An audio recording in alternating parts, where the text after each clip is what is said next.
So we are very happy and extremely proud that Shillong is one of the host cities for the Durand Cup for the second consecutive year.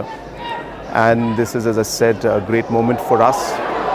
We thank the armed forces for selecting Shillong as one of the host cities and for giving us an opportunity to host the Durand Cup this year once again in Shillong.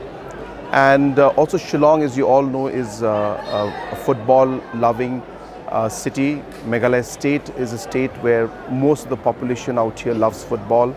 As a state government also, we are really pushing and promoting football at the grassroots level and even at the professional level. So we are very happy that the Durand Cup once again has been hosted here.